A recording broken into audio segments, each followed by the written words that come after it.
Really, there's something incredible about the destructive power of love.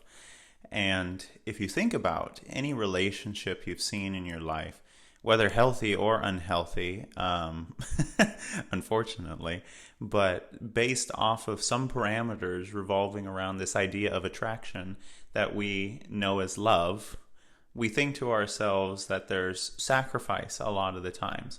We think of wedding ceremonies where we talk about the things that we give up, right? But what is gained by it also. And these are imitations of something that is something much larger, much more grand and beautiful.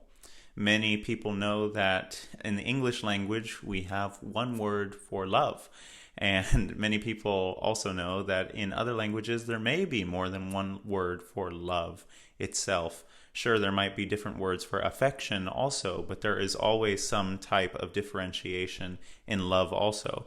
One of the most famous examples of this would be with the ancient Greeks having three different verbs for love beyond just common affection.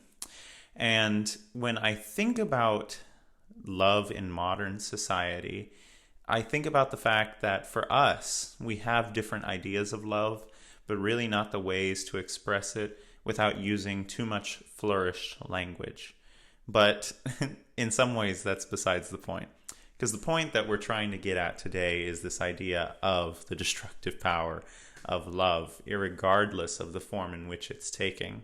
And the reason I would like to talk about that is because I see for myself that the more deeply I fall in love with anything, the more there becomes a certain obsession with it. And in a healthy form of love, in my opinion, that obsession turns into a free giving, and that free giving turns into the ultimate form of love, which is charity, which is this idea that it's so destructive on our own being that it takes away our natural instinct for complete self-preservation in the effect then to try and preserve another, to try and preserve something else. And we see this all the time when people fall in love with ideas in particular that maybe in and of themselves we wouldn't say to ourselves, oh, they're in love with, let's say, a cause, whatever that cause might be. We wouldn't say like, oh, wow, they're in love with that. We might say they have passion for it. We might say that they have ardor for it, any of these other types of words. But sometimes in our language, those can be derivatives or substitutions for what I would define as love. Because at some point you fall so deeply enamored with that idea that the idea begins to transform you. And then by that idea transforming you, that project, whatever it is, transforming you, you then act in charity because of it for others.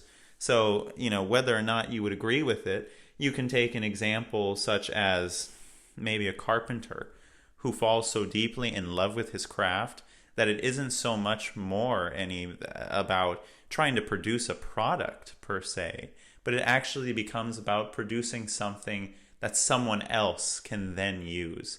It isn't about the idea of the money that allures him. It's the craft itself and then the gift that that craft is going to be for others.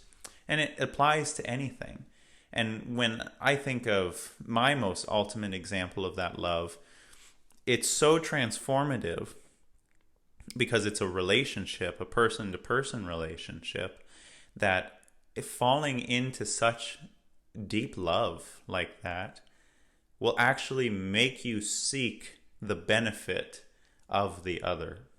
And then through that seeking of the benefit of the other, you die to self, you destroy yourself in the process, so as to act with charity on another. And yet at that same moment, in that dichotomy of dying to ourselves, we're reborn yet again in a capacity where we know that person that we're loving is genuinely, earnestly seeking the very best for us and never wants us to be unhappy, which we know there's only one perfect form of that, but it can come in a manifestation that we don't expect, and then we have to accept it.